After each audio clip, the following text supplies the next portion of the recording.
experiment which we are going to perform today is simple leaching 1. So simple leaching 1, our aim is to evaluate how the solvent to feed ratio, it influences the leaching rate. So for that, in order to perform the experiment, we need 5 samples. So we have 5 beakers here with the sample. So the sample or the feed for this experiment, it is a mixture of 45 grams sand, then 5 grams sodium carbonate and 50 ml water. So you have to take the sample in each of these 5 beakers. So students, here you can see that in this experiment we are using varying solvent to feed ratio. So in the beaker 1, the amount of solvent which we have added is 50 ml of distilled water, and in beaker 2 it is 100 ml, and in beaker 3 it is 150 ml, and in beaker 4 it is 200, and in beaker 5 250 ml. So there is a difference in the amount of solvent added to the sample. So here you can see that after adding the solvent to each beaker, we have stirred the sample very well and we have allowed it to settle for certain time. We have kept the samples for 30 minutes. So here you can see that the overflow solution is there, and along with that in the bottom side you can see the underflow. So the next step is to, from beaker 1 you have to pipette out 10 ml of the overflow solution.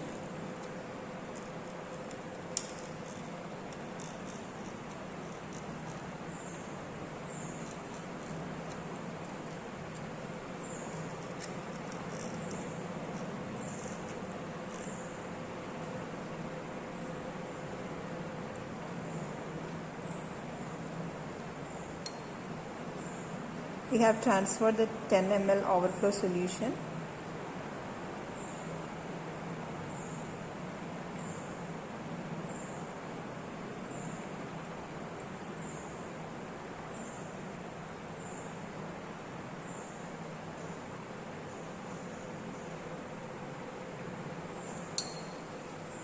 So the next step is dilution. So in order to dilute this, you have to make up a solution to 100 ml. So for that, 90 ml of distilled water is added to this 10 ml overflow solution.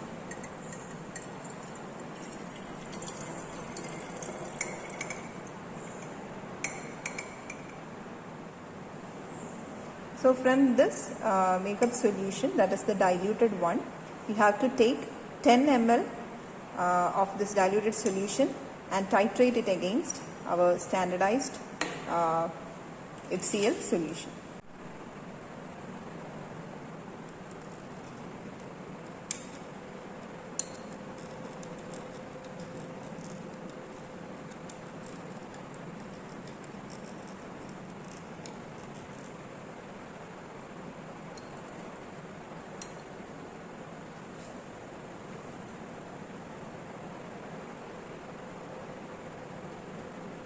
So now we are going to perform the titration experiment.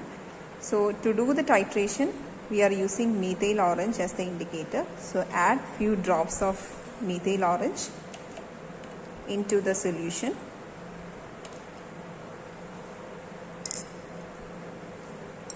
So this is the color when you add the methyl orange solution.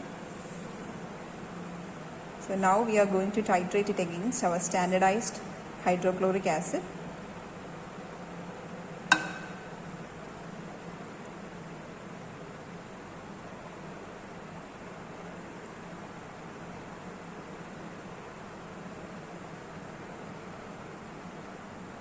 So we will be adding drop by drop.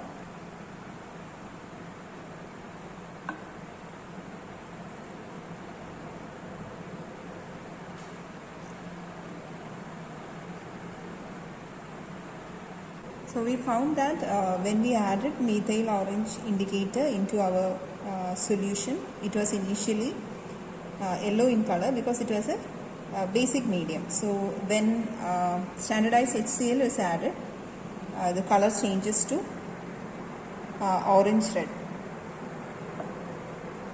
and we have noted the titer value.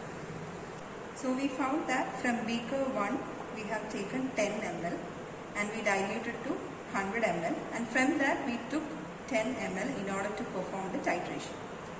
So the same procedure has to be followed for the remaining beakers, but there is a difference, that is, from first beaker we have taken 10 ml. In the case of second beaker we have to take 20 ml, and from third beaker it will be 30, and from the fourth beaker it will be 40, and from the fifth beaker you have to take 50 ml of the overflow solution. And the remaining procedure is same, that is, you have to dilute the solutions to 100 ml, and from that you have to take 10 ml of solutions from that diluted solution in order to perform the titration experiment.